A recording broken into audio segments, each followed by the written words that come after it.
Hello friends, मैं स्वप्निल लगे स्वागत करता हूं आप सभी का हमारे इस YouTube channel we are ISO में। और आईएसओ 22018 यानी एफएसएमएस की सीरीज में आज हम बात करने जा रहे हैं क्लॉज नंबर 8.5 हजार्ड कंट्रोल की। इसी पर्सपेक्टिव में जब हम शुरुआत करते हैं तो सबसे पहला एक क्लॉज हमें देखने को मिलता है 8.5.5 जो कि 8.5 का एक सब क्लॉज है और ये बात करता है preliminary steps to enable hazard analysis.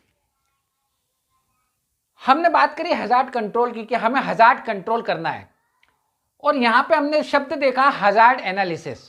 ये कैसे हुआ, ये क्यों हुआ?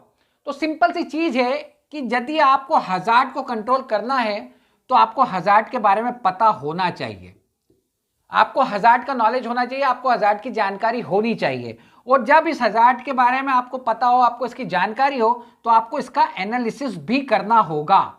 आपको ये देखना होगा कि इसकी इंटेंसिटी कितनी है, ये कितना इंटेंस है, इसकी ताकत कितनी है, इस हजार्ड की ताकत कितनी है, इसकी इंटेंसिटी कितनी है। और ये पता करने के लिए आपको उस हजार्ड का एनालिसिस करना होगा। तो बात भले ही हजार्ड कंट्रोल की हुई, लेकिन शुरुआत जब होती है तो हजार्ड एनालिसिस वर्ड हमें देखने को मिलता है। वो हजार्ड एनालिसिस वर्ड हमें इसलिए देखने को मिलता है क्योंकि हमें इस हजार्ड का एनालिसिस करना होगा। हमें ये देखना होगा इसकी इंटेंसिटी कितनी है, ये कितना डेंजर है, कितना घातक है, ये कितना कितना असर डाल सकता है।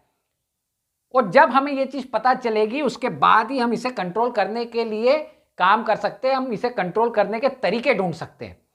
तो सबसे पहली चीज जो आती है वो आती है preliminary steps to enable hazard analysis. और इसी में एक और अंडर सब क्लॉज हम देखते हैं 8.5.1.1 जो जनरल रिक्वायरमेंट की बात करता है। हम शुरुआत यहां से करेंगे और देखेंगे कि कैसे सारी चीजें काम करती है, किस तरह से ये पूरा सिस्टम, ये पूरा क्लॉज, ये पूरा स्टैंडर्ड काम करता है। तो चलिए वीडियो को शुरू करते हैं।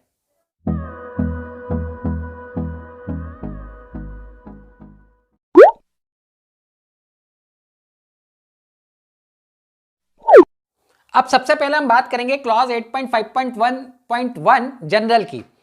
इसमें हजार्ड एनालिसिस के लिए जो भी प्रीलिमिनरी स्टेप्स हमें उठाने हैं उनके बारे में बताया गया है, उनको लेकर जनरल रिक्वायरमेंट क्या है उसके बारे में बताया गया है। अगर आप इस क्लॉज को पढ़ें तो यहां पर कुछ बातें निकल कर आती हैं और ये क्लॉज कहता है कि जब भी आप हजार्ड एनालिसिस करें, जब भी आप हजार्ड एनालिसिस की शुरुआत करें तो आपको कुछ प्रीलिमिनरी डॉक्यूमेंटेड इंफॉर्मेशंस, कुछ प्रीलिमिनरी डॉक्यूमेंटेड इंफॉर्मेशन कलेक्ट करना है, मेंटेन करना है और उसके बाद आपको उन्हें अपडेट करना है। और यह काम कौन करेगा इसके बारे में बताया गया है कि यह काम फूड सेफ्टी टीम करेगी, एफएसटी करेगी। इस चीज को समझिए, यहां पे आपसे साफ साफ कहा गया है कि जब भी आप हजार्ड एनालिसिस की शुरुआत करें, जब भी आप हजार्ड एनालिसिस करने जाएं तो आपको कुछ प्रीलिमिनरी डॉक्यूमेंटेड इंफॉर्मेशन चाहिए और ये डॉक्यूमेंटेड इंफॉर्मेशन आप कलेक्ट करेंगे, मेंटेन करेंगे और अपडेट करेंगे। और ये काम कौन करेगा? आपसे मतलब है फूड सेफ्टी टीम से। यहां पे इस चीज को देखिए, डॉक्यूमेंटेड इंफॉर्मेशन वर्ड यूज हो रहा है, ना कि डॉक्यूमेंट। आपसे यह नहीं कहा जा रहा कि कोई प्रीलिमिनरी डॉक्यूमेंट आपको कलेक्ट करना है, नहीं, डॉक्यूमेंटेड इंफॉर्मेशन वर्ड यूज हो रहा है। और हम जानते हैं डॉक्यूमेंटेड इंफॉर्मेशन का मतलब क्या होता है। हमने कई दफा यह बताया है कि डॉक्यूमेंटेड इंफॉर्मेशन में सिर्फ डॉक्यूमेंट नहीं आते, डॉक्यूमेंटेड इंफॉर्मेशन में डॉक्यूमेंट ही नहीं आते बल्कि रिकॉर्ड्स भी आते हैं। जब भी वर्ड डॉक्यूमेंटेड इंफॉर्मेशन यूज होता है तो इसका मतलब डॉक्यूमेंट भी है, रिकॉर्ड्स भी हो सकते हैं, या आपकी प्रोसीजर्स हो सकती हैं, या एसओपीज हो सकती हैं, या वर्क इंस्ट्रक्शंस हो सकती हैं। कहने का मतलब यह है कि जितने भी दस्तावेज आप इस्तेमाल करते हैं, आपके ऑर्गेनाइजेशन में यूज होते हैं, काम में लिए जाते हैं, वो डॉक्यूमेंटेड इंफॉर्मेशन में आते हैं। तो यहां पे यही कहा गया है कि हजार्ड एनालिसिस करने के लिए आप डॉक्यूमेंटेड इंफॉर्मेशन कलेक्ट करें, मेंटेन करें और अपडेट करें। इस चीज को समझिए, कैसे कलेक्ट करें। मान लीजिए एक डॉक्यूमेंटेड इंफॉर्मेशन है आपकी कस्टमर स्पेसिफिक रिक्वायरमेंट। आपके कस्टमर की कुछ स्पेसिफिक रिक्वायरमेंट्स हैं जो उसने एक जगह लिख कर रखी हैं और उसे वो अपना स्टैंडर्ड कहता है, अपने एक स्टैंडर्ड, आपके कस्टमर ने अपना एक स्टैंडर्ड बनाया और उसमें उसने अपनी सभी स्पेसिफिक रिक्वायरमेंट लिख दी। उसने लिख दिया कि उसे रॉ मटेरियल कैसा चाहिए, उसने लिख दिया कि उसे इंग्रेडिएंट कैसे चाहिए, उसने लिख दिया कि उसे पैकेजिंग मटेरियल कैसे चाहिए, उसने अपनी हर चीज वहां बता दी कि किस किस तरह से उसका जब प्रोडक्ट आप तैयार कर रहे हैं तो आपको कैसे काम करना होगा। ये पूरा एक स्टैंडर्ड में उसने आपको लिख कर दे दिया। अब आपकी ये जिम्मेदारी है, फूड सेफ्टी टीम की ये जिम्मेदारी है कि इस स्टैंडर्ड को वो कलेक्ट करे। अब जब आपने स्टैंडर्ड कलेक्ट कर लिया, ये स्टैंडर्ड आपके पास आ गया, अब आपको इसे मेंटेन करना है। अब मेंटेन आप कैसे करेंगे? इस स्टैंडर्ड में लिखी हुई जो भी चीजें हैं, जो भी बातें कही गई हैं कि रॉ मटेरियल कैसा होगा, क्या होगा, किस तरह से काम करना है, उन सभी का आप रिकॉर्ड तैयार करें, उन सभी का रिकॉर्ड मेंटेन करें। आप ये देखें कि जो स्टैंडर्ड में लिखा है उसके अकॉर्डिंग काम हो रहा है या नहीं हो रहा, उसका पूरा आपके पास एक रिकॉर्ड होना चाहिए, उसे आप मेंटेन करें। तो डॉक्यूमेंटेड इंफॉर्मेशन पहले आपने कलेक्ट की, अब आप उसे मेंटेन कर रहे हैं। इसके बाद यदि इन फ्यूचर कभी इसमें कोई चेंजेस हो जाते हैं, अगर इसमें कोई बदलाव हो जाता है, यदि कस्टमर ये कहता है कि पहले उसने अपने स्टैंडर्ड में लिखा था कि नॉर्मल पैकेजिंग चलेगी, लेकिन अब उसने उसमें बदलाव कर दिया, उसे रिव्यू कर दिया और वो अब कहता है कि उसे सिर्फ फूड ग्रेड पैकेजिंग ही चाहिए, तो यहां पर चेंजेस आ जाएंगे और यहां पर रिवीजन आ जाएगा। और जब ये चेंज हो गया तो आपको यहां पर स्टैंडर्ड को अपडेट करना होगा, अपनी इस डॉक्यूमेंटेड इंफॉर्मेशन को आपको अपडेट करना होगा। ये बात यहां पर कही गई है। तो यदि आप पहले देखें तो जो आपने कलेक्ट किया वो क्या था? वो स्टैंडर्ड था। और स्टैंडर्ड बेसिकली क्या है? एक डॉक्यूमेंट है, क्योंकि इसमें बदलाव हो सकता है, इसमें चेंजेस किए जा सकते हैं, इसलिए एक डॉक्यूमेंट है। आपने मेंटेन क्या किए? रिकॉर्ड्स मेंटेन किए। अब आप अपडेट किसे कर रहे हैं? इस डॉक्यूमेंट को अपडेट कर रहे हैं जब ये रिवाइज हो गया। तो कहने का मतलब ये है कि डॉक्यूमेंटेड इंफॉर्मेशन वर्ड इसलिए यूज किया गया कि हर जगह सिर्फ डॉक्यूमेंट नहीं मेंटेन होंगे, हर जगह सिर्फ डॉक्यूमेंट नहीं बनाए जाएंगे, बल्कि कहीं पे डॉक्यूमेंट होगा, कहीं पे रिकॉर्ड होगा, कहीं पे स्टैंडर्ड है, कहीं पे प्रोसीजर है, कहीं पे एसओपी हो सकती है। तो इसलिए वर्ड डॉक्यूमेंटेड इंफॉर्मेशन यूज किया गया है। इसके बाद अगली चीज वो ये कहता है, ये काम कौन करेगा? ये काम फूड सेफ्टी टीम करेगी। यहां पर ये जिम्मेदारी फूड सेफ्टी टीम को दी गई है, ना कि फूड सेफ्टी टीम लीडर को। फूड सेफ्टी टीम लीडर को यह काम नहीं दिया गया है। साफ साफ कहा गया है कि यह काम फूड सेफ्टी टीम करेगी। अब फूड सेफ्टी टीम क्यों करेगी? बेसिकली देखिए, फूड सेफ्टी टीम होती क्या है? फूड सेफ्टी टीम एक क्रॉस फंक्शनल टीम है, CFT है, क्रॉस फंक्शनल टीम। और कोर टीम, एक वर्ड आपने सुना होगा कोर टीम, और एक होता है ये क्रॉस फंक्शनल टीम। इन दोनों में फर्क होता है।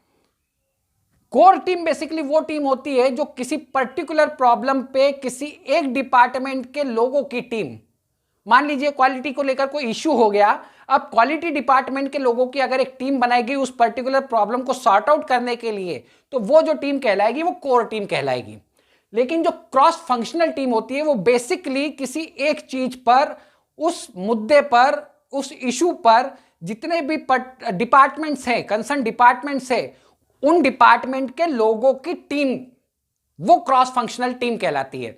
बात हो रही है FSMS की, फूड सेफ्टी की। फूड सेफ्टी की बात हो रही है। फूड सेफ्टी जो काम है वो सिर्फ प्रोडक्शन डिपार्टमेंट का काम नहीं है। फूड को सेफ रखना सिर्फ क्वालिटी डिपार्टमेंट का काम नहीं है। फूड को सेफ रखना सिर्फ परचेस का काम नहीं है। फूड को सेफ रखना सिर्फ स्टोर का काम नहीं है। इसमें सभी लोग इन्वॉल्व हैं। इसमें ऑर्गेनाइजेशन के तकरीबन सभी डिपार्टमेंट इन्वॉल्व होते हैं। इसलिए इसके लिए जो आप टीम बनाते हैं वो कोर टीम ना बना के क्रॉस फंक्शनल टीम बनाते हैं। तो फूड सेफ्टी टीम बेसिकली एक क्रॉस फंक्शनल टीम है। तो यहां पर ये जिम्मेदारी FSTL को ना देकर फूड सेफ्टी टीम को दी गई है कि फूड सेफ्टी टीम जरूरी जितने भी डॉक्यूमेंटेड इंफॉर्मेशन है उन्हें कलेक्ट करेगी, मेंटेन करेगी और अपडेट करेगी। सिंपल साहब इस चीज को समझिए। अभी हमने जो बात करी थी पिछली बार, अभी हमने कहा स्टैंडर्ड की बात करी, कस्टमर स्पेसिफिक रिक्वायरमेंट्स की बात करी। कस्टमर स्पेसिफिक रिक्वायरमेंट्स अगर किसी स्टैंडर्ड में कस्टमर ने लिख के रखी हैं तो उसे कलेक्ट कौन करेगा? इसको कलेक्ट करने का काम बेसिकली मार्केटिंग का होगा, क्योंकि जब मार्केटिंग वाले ने किसी नए कस्टमर को ढूंढा, कस्टमर से मिला, तो जो शुरुआत में डील जो करेगा वो मार्केटिंग डिपार्टमेंट करेगा। अब मार्केटिंग डिपार्टमेंट ये नीड्स लेके आएगा, वो यहां पर अपनी ऑर्गेनाइजेशन में लेकर आएगा और बताएगा कि ये रिक्वायरमेंट्स है। यहां से फिर बात शुरू होगी, फिर प्रोडक्शन इन्वॉल्व होगा, फिर आपका क्वालिटी इन्वॉल्व होगी। जब डॉक्यूमेंट तैयार होने के बाद जब रिकॉर्ड मेंटेन किए जाएंगे, तो यहां पर जब डॉक्यूमेंट कलेक्ट करना था तो मार्केटिंग वाला काम कर रहा था। अब जब उस चीज को देखना है, वो मेंटेन करना है कि काम हो रहा है या नहीं हो रहा, तो जो रिकॉर्ड तैयार हो रहे हैं वो ये लोग तैयार कर रहे हैं।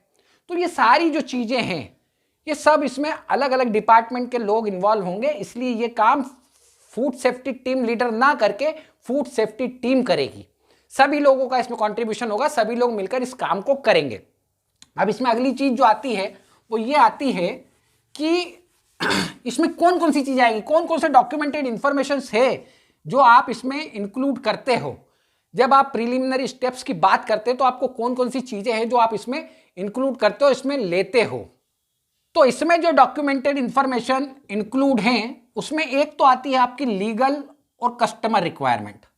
लीगल एंड कस्टमर रिक्वायरमेंट, जो भी आपके कस्टमर की स्पेसिफिक रिक्वायरमेंट्स हो, जो भी लीगल की रिक्वायरमेंट्स है, हजार्ड एनालिसिस के लिए जो भी लीगल की रिक्वायरमेंट्स है वो आपके पास होना चाहिए। आपको पता होना चाहिए कि लीगल की क्या क्या जरूरतें हैं, वो आपके पास होना चाहिए, आपको उनकी जानकारी होना चाहिए, उन्हें आप कलेक्ट करें, उन्हें मेंटेन करें और उन्हें अपडेट करें।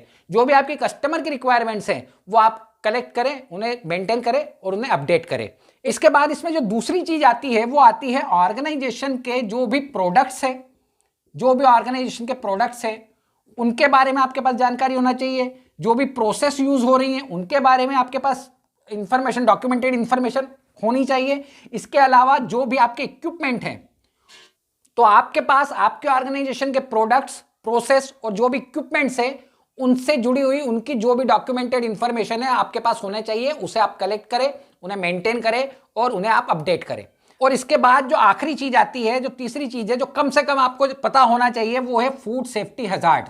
जो भी आपके फूड सेफ्टी के हजार्ड्स हैं इस एफएसएमएस से रिलेवेंट वो आपको मालूम होने चाहिए। वो आप उसकी डॉक्यूमेंटेड इंफॉर्मेशन आप कलेक्ट करें, उसे मेंटेन करें और उसे अपडेट करें समय समय पर। इसके बाद बात आती है क्लॉज नंबर 8.5.1.2। अब हम उसे देखते हैं।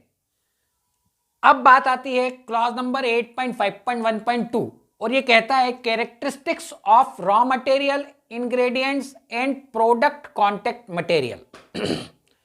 हजार्ड एनालिसिस करना है, उसके लिए जो प्रीलिमिनरी स्टेप्स उठा रहे हैं उन्हीं के कंसर्न में ये बात आती है और ये कहता है कि रॉ मटेरियल, इंग्रेडिएंट और प्रोडक्ट कॉन्टेक्ट मटेरियल जो है उनकी कैरेक्टरिस्टिक्स के बारे में ये क्लॉज बात करता है। ये क्लॉज आपसे कहता है कि जो भी आपका रॉ मटेरियल है, जो भी आपके इंग्रेडिएंट्स है और जो भी आपके प्रोडक्ट कॉन्टेक्ट मटेरियल, इसका सीधा मतलब है पैकेजिंग। जो भी आपका पैकेजिंग का मटेरियल है उसकी क्या कैरेक्टरिस्टिक्स होनी चाहिए, इस क्लॉज में आपको बताया गया है। तो इसमें जो सबसे पहली चीज है वो ये है कि आइडेंटिफाई करना होगा आपको, आपके ऑर्गेनाइजेशन को ये पता लगाना होगा कि फूड सेफ्टी से जुड़ी हुई, लीगल से जुड़ी हुई क्या क्या रिक्वायरमेंट है रॉ मटेरियल, इंग्रेडिएंट्स और प्रोडक्ट कॉन्टेक्ट मटेरियल को लेकर। मतलब क्या रॉ मटेरियल को लेकर कोई लीगल रिक्वायरमेंट है, कोई लीगल रिक्वायरमेंट है, या कोई कस्टमर की रिक्वायरमेंट है कि रॉ मटेरियल को उसने कह दिया कि मुझे रॉ मटेरियल ऐसा ही चाहिए। क्या रॉ मटेरियल को लेकर कोई लीगल रिक्वायरमेंट है कि जो लॉ ऐसा कहता है कि ये जो रॉ मटेरियल आप ले रहे ये ऐसा होना चाहिए, इसमें ये चीजें होनी चाहिए, इस तरह का ये होना चाहिए। तो जो भी लीगल की या कस्टमर की स्पेसिफिक रिक्वायरमेंट्स है रॉ मटेरियल को लेकर या इंग्रेडिएंट्स को लेकर या प्रोडक्ट कॉन्टेक्ट मटेरियल को लेकर, जैसे अभी हमने कहा था कि पैकेजिंग को लेकर कस्टमर ये कह सकता है कि उसे फूड ग्रेड पैकेजिंग ही चाहिए, तो ये उसकी स्पेसिफिक रिक्वायरमेंट हो गई, हो सकता है लीगल रिक्वायरमेंट हो। तो जो भी इस तरह की रिक्वायरमेंट्स हैं ये आप आइडेंटिफाई करें। पहली चीज तो आपसे ये क्लॉज ये कहता है। अब इसके बाद ये क्लॉज कहता है कि organisation raw material, ingredient, product contact material से कंसर्न करती हुई हर उस डॉक्यूमेंटेड इंफॉर्मेशन को मेंटेन करे जो कि हजार्ड एनालिसिस के लिए जरूरी लगती हो। आपको लगता है कि यह डॉक्यूमेंटेड इंफॉर्मेशन ऐसी है जो मुझे जरूरी होगी जब मैं हजार्ड एनालिसिस करूंगा, रॉ मटेरियल से रिलेटेड है या इंग्रेडिएंट से रिलेटेड है या पैकेजिंग मटेरियल से रिलेटेड है। मान लीजिए हम कहते हैं कि प्रोडक्ट कॉन्टेक्ट मटेरियल की बात हो रही है, हमें पता चल गया कि एक लीगल रिक्वायरमेंट है कि जो प्रोडक्ट कॉन्टेक्ट मटेरियल होगा, जो पैकेजिंग मटेरियल होगा वो फूड ग्रेड का होना चाहिए। हमने ये रिक्वायरमेंट आइडेंटिफाई कर ली। अब आपको उसका रिकॉर्ड मेंटेन करना है। जिस आदमी से, जिस जगह से आप वो पैकेजिंग मटेरियल मंगवा रहे हैं, आप देखें, आप उसे चेक करवाएं कि ये पैकेजिंग मटेरियल जो है फूड ग्रेड है या नहीं है।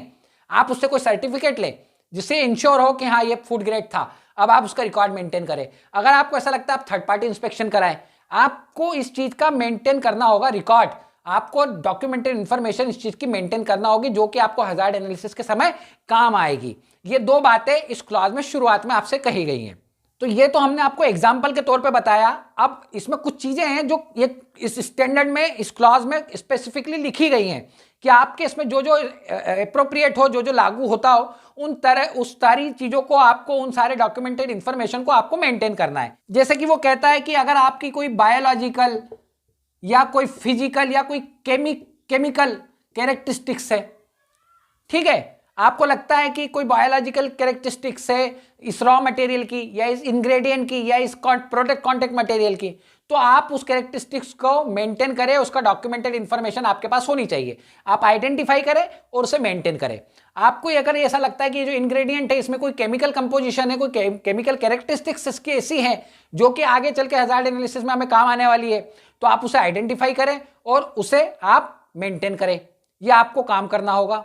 इसके बाद एक और जो चीज हो सकती है जिसको आपको मेंटेन कर सकते हैं आप रिकॉर्ड, वो है कंपोजिशन। जो भी आपका ये इंग्रेडिएंट है, इसका जो भी फार्मूला है, उसकी जो कंपोजिशन है वो क्या है।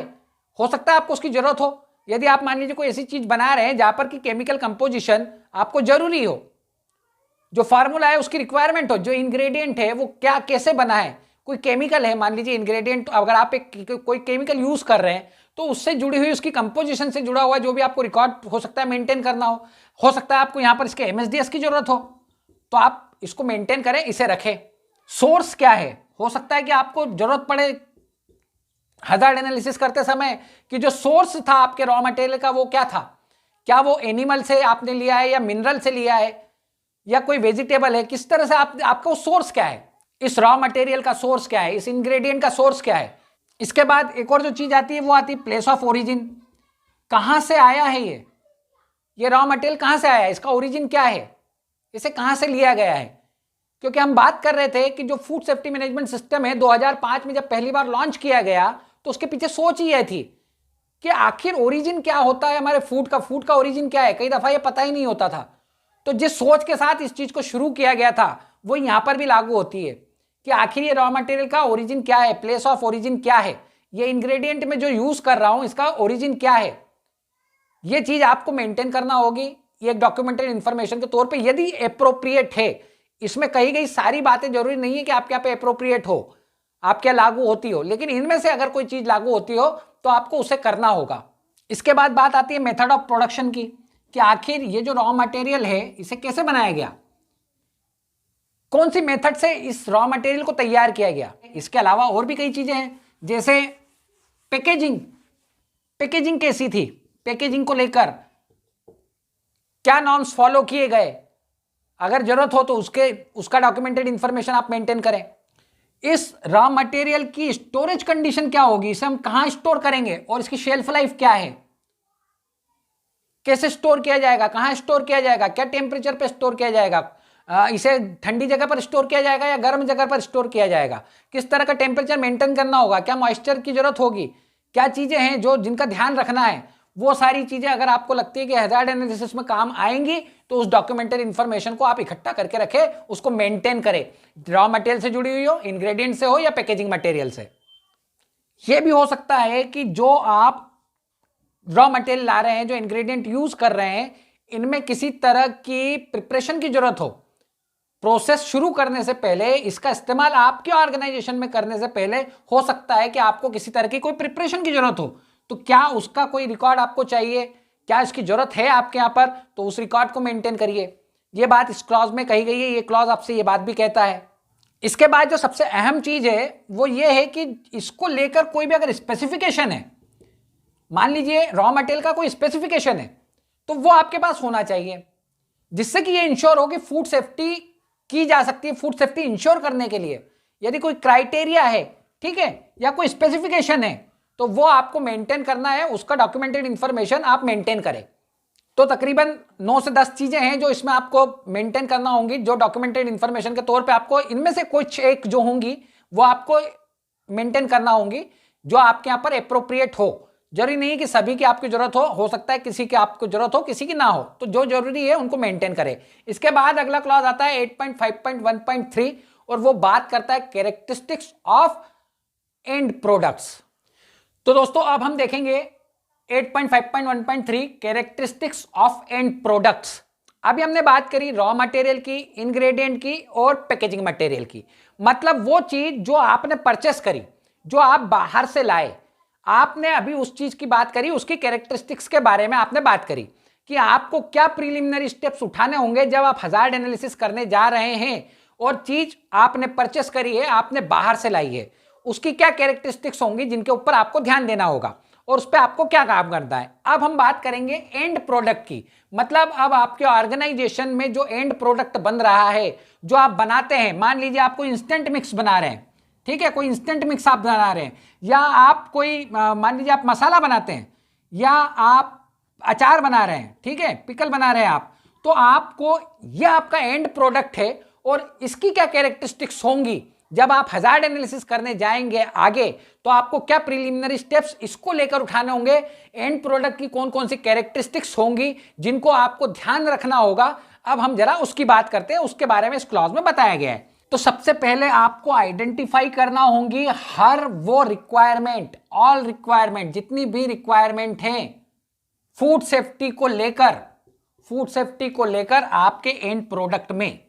मतलब आपके एंड प्रोडक्ट, जो आपका एंड प्रोडक्ट है, भले इंस्टेंट मिक्स है या आपका अचार बना रहे हैं या आप मसाले बना रहे हैं, उसको लेकर जितनी भी रिक्वायरमेंट्स हैं, आपको हर उस रिक्वायरमेंट को आइडेंटिफाई करना होगा, चाहे वो लीगल की हो या कस्टमर की हो या आपके ऑर्गेनाइजेशन की खुद की हो, आपको वो सारी आइडेंटिफाई करना होंगी। पहली चीज तो ये कही गई है और दूसरी चीज बिल्कुल वही कही गई है कि आपको मेंटेन करना है डॉक्यूमेंटेड इंफॉर्मेशन जो कि आपके एंड प्रोडक्ट से कंसर्न करती हो। आपके एंड प्रोडक्ट से कंसर्न करने वाली जितनी भी डॉक्यूमेंटेड इंफॉर्मेशन है जो आपको लगता है कि हजार्ड एनालिसिस में आपको काम आएंगी, इस चीज के बारे में आपसे ये क्लॉज कहता है। और वो चीजें क्या हो सकती है, वो कौन कौन सी कैरेक्टरिस्टिक्स हो सकती हैं एंड प्रोडक्ट की जो कि आपको मेंटेन करना होंगी डॉक्यूमेंटेड इंफॉर्मेशन के तौर पे, जो आपके लिए हजार्ड एनालिसिस के समय काम आएंगी। तो इसमें आप सिंपल सी बात है, कोई बहुत ज्यादा आपको रॉकेट साइंस लगाने की जरूरत नहीं है। इसमें कहा भी गया है और आप कॉमन सेंस से भी समझ सकते हैं कि आपके प्रोडक्ट का नाम, आपको पता होना चाहिए आपके प्रोडक्ट का नाम क्या है, या आपने उसको लेके कोई आइडेंटिटी दी हो, तो या जो प्रोडक्ट का नाम है वो आप मेंटेन करें डॉक्यूमेंटेड इंफॉर्मेशन के तौर पे, या जो आपने आइडेंटिटी यूज करी है। जैसे अगर मैं कहता हूं, मान लीजिए हम गुलाब जामुन मिक्स बनाते हैं, गुलाब जामुन मिक्स हम बनाते हैं, अब हमने इसको एक आइडेंटिटी दे दी जे मिक्स, जीजे मिक्स, ये इसकी आइडेंटिटी हो गई। तो आपको इसको एक डॉक्यूमेंटेड इंफॉर्मेशन के तौर पे रखना होगा। आप अपने मैनुअल में कहीं लिख दीजिए, आप बना दें कि हम गुलाब जामुन मिक्स जो है उसको जे मिक्स कहते हैं, ये उसकी आइडेंटिटी हो गई, उसका आपने एक नाम दे दिया, ठीक है, आइडेंटिटी का उसका एक नाम हो गया। इसके बाद अगली क्या चीज आएगी, कंपोजिशन, कैसे बन रहा है ये, कंपोजिशन क्या है, हो सकता है आप जो प्रोडक्ट बना रहे हो उसकी कंपोजिशन क्या है, ठीक है, तो इसको भी आप डॉक्यूमेंटेड इंफॉर्मेशन के तौर पे मेंटेन करें। जो भी बायोलॉजिकल, केमिकल या फिजिकल कैरेक्टरिस्टिक्स है फूड सेफ्टी से जुड़ी हुई, बायोलॉजिकल, फिजिकल या केमिकल कैरेक्टरिस्टिक्स जो है फूड सेफ्टी से जुड़ी हुई, वो आपको डॉक्यूमेंटेड इंफॉर्मेशन के तौर पे मेंटेन करना है। इसके अलावा इसकी इंटेंडेंट शेल्फ लाइफ क्या है, इसकी शेल्फ लाइफ कितनी है, ये आपको पता होना चाहिए, ये आपको मेंटेन करना है डॉक्यूमेंटेड इंफॉर्मेशन के तौर पे।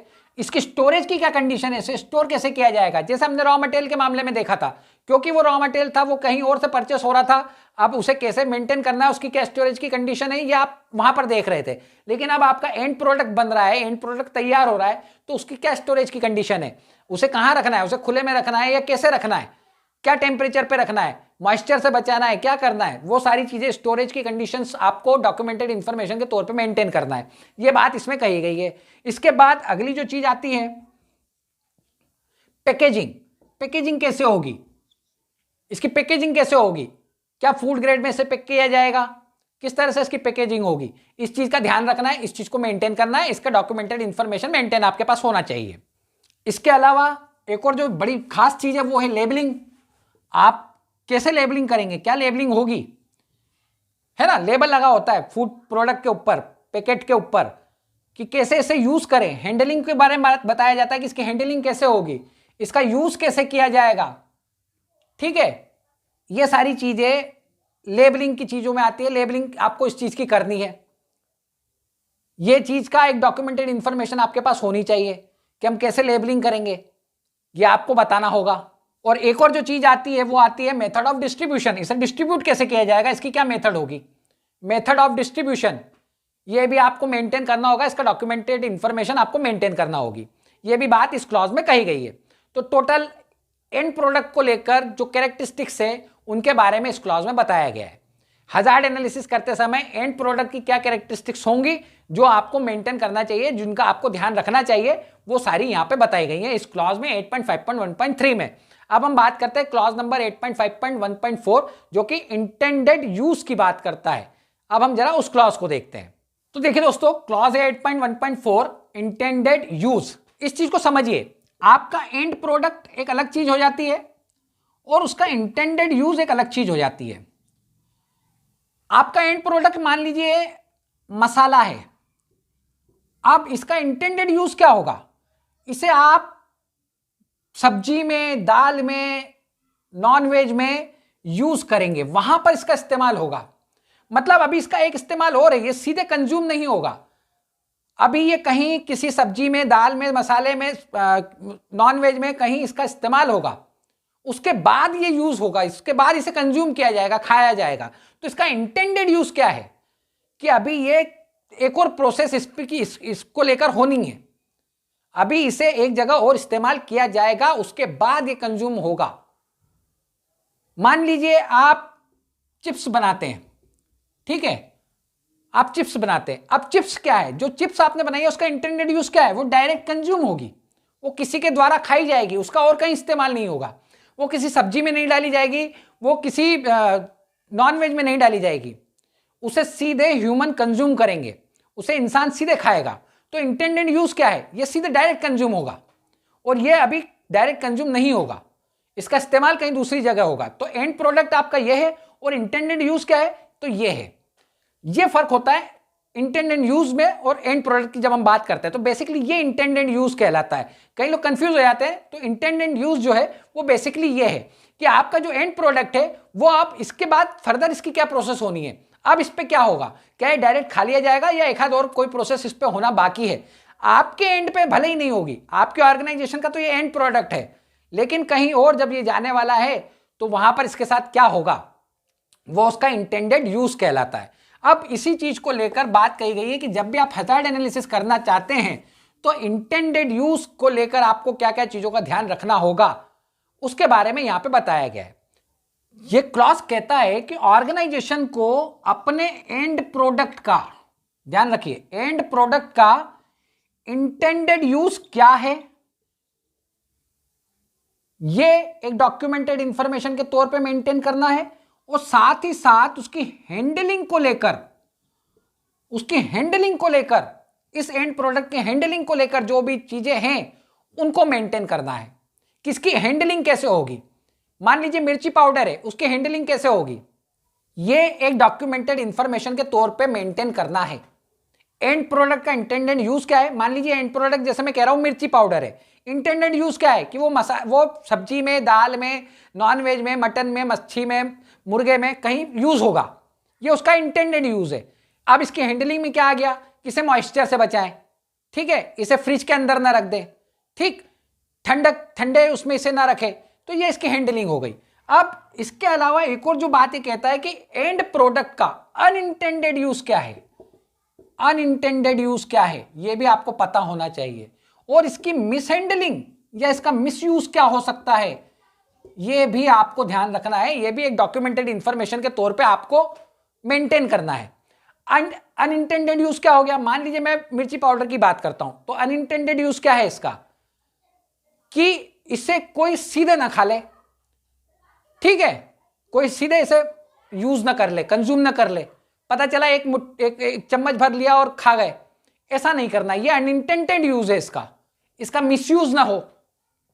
जैसे अभी हमने बात करी कि कोई इसे आंखों में न डाल दे, ये इसका मिसयूज है, इसकी मिसहैंडलिंग है, ठीक है, कहीं ऐसा ना हो कि ये खुले में रखा हो और गलत इस्तेमाल हो जाए। तो इस चीज को भी एक डॉक्यूमेंटेड इंफॉर्मेशन के तौर पे आपको रखना है, मेंटेन करना है, ये बात कही गई है सबसे पहली। इसके बाद अगली जो चीज वो ये कहता है कि आपका ग्रुप ऑफ कंज्यूमर कौन है, आप जो प्रोडक्ट बना रहे हैं उसको कौन कंज्यूम करेगा। जब वो इंटेंडेड यूज के रूप में आएगा तो ग्रुप ऑफ कंज्यूमर कौन है, उसे खाने वाले लोग कौन है, ग्रुप ऑफ कंज्यूमर या यूजर। क्योंकि जरूरी नहीं है कि वो सीधे कंज्यूम हो, जैसे हमने कहा कि चिप्स बनेगी तो सीधे कंज्यूम होगी, ठीक है, लेकिन यदि वो मसाला बना तो सीधे कंज्यूम नहीं होगा, कहीं यूज होगा। हो सकता है घर की औरतें उसे यूज करें, महिलाएं लेडीज गृहिणियां उसे यूज करें, या होटल में जो लोग हैं होटल वाले उसे यूज करें, ठीक है, रेस्टोरेंट में उसे यूज किया जाए। तो ग्रुप ऑफ कंज्यूमर या ग्रुप ऑफ जो यूजर्स है आपके, वो कौन है, इसको भी आपको एक डॉक्यूमेंटेड इंफॉर्मेशन के तौर पे मेंटेन करना है। आपको पता होना चाहिए कि आप जो बना रहे हैं उसका कौन इस्तेमाल करने वाला है। ठीक, आप मान लीजिए वाइन बनाते हैं तो वाइन कौन यूज करेगा, बच्चों के लिए मना है, तो जो 18 एबो है उनके लिए है, तो आपको पता होना चाहिए कि ग्रुप ऑफ कंज्यूमर कौन है उसका, तो ये आपको मालूम होना चाहिए। इसको आपको एक डॉक्यूमेंटेड इंफॉर्मेशन के तौर पे मेंटेन करना है, ये बात इसमें कही गई है। अब इसके बाद जो एक और जो बड़ी खास चीज आती है वो ये आती है कि यदि फूड सेफ्टी हजार्ड को लेकर यदि कोई स्पेसिफिक ऐसी चीज है आपके प्रोडक्ट में, आपके एंड प्रोडक्ट में, तो वो आप अपने कंज्यूमर को बताएं। जो भी उस प्रोडक्ट को कंज्यूम करने वाला है उसे ये चीज बताई जाए कि इसमें फूड सेफ्टी हजार्ड को लेकर एक चीज है जो थोड़ी वल्नरेबल है, जो आपको पता होनी चाहिए। एग्जाम्पल के तौर पे मान लीजिए यदि कोई आप मिठाई बना रहे हैं और वो मिठाई ऐसी है कि यदि वो आधे घंटे खुली रह गई, ठीक है, उसका पैकेट खोल दिया और उसे आधे घंटे तक अगर नहीं खाया गया तो वो हजार्ड बन जाएगी, वो नुकसानदायक हो सकती है, उसमें कुछ प्रॉब्लम आ सकती है। तो ये मेंशन किया जाए और अपने कंज्यूमर को ये बताया जाए, किसी भी तरह आप उसे ये बताएं कि ये जो प्रोडक्ट आप ले रहे हैं इसे यदि आपने ओपन कर दिया और इसे यदि आपने आधे घंटे के भीतर नहीं खाया तो ये आपके लिए नुकसानदायक होगा, क्योंकि ये फिर फूड सेफ्टी हजार्ड हो जाएगा, एक हजार्ड का काम हजार्ड में कन्वर्ट हो जाएगा। तो ये चीज भी आपको अपने कंज्यूमर को, जो भी उसे खाने वाला है, जो इससे इंटेंडेड यूज की जहां हम बात कर रहे हैं, तो ये उसे पता होना चाहिए, उस कंज्यूमर को, उस यूजर को। तो ये बात इस इंटेंडेड यूज वाले क्लॉज में आपको बताई गई है, 3 बातें इसमें बताई गई हैं। अब अगला जो क्लॉज आता है वो आता है फ्लो डायग्राम का। अब क्योंकि वो जो क्लॉज है वो काफी बड़ा है, वो काफी उसे डिटेल में बताना होगा, और आज का वीडियो ऑलरेडी वैसे काफी बड़ा हो चुका है, तो हम उस टॉपिक को अगले वीडियो में क्लियर करेंगे, अगले वीडियो में उसकी बात करेंगे। आज का वीडियो यहीं तक, अगले वीडियो में आपसे दोबारा मुलाकात होगी, तब तक के लिए थैंक यू वेरी मच।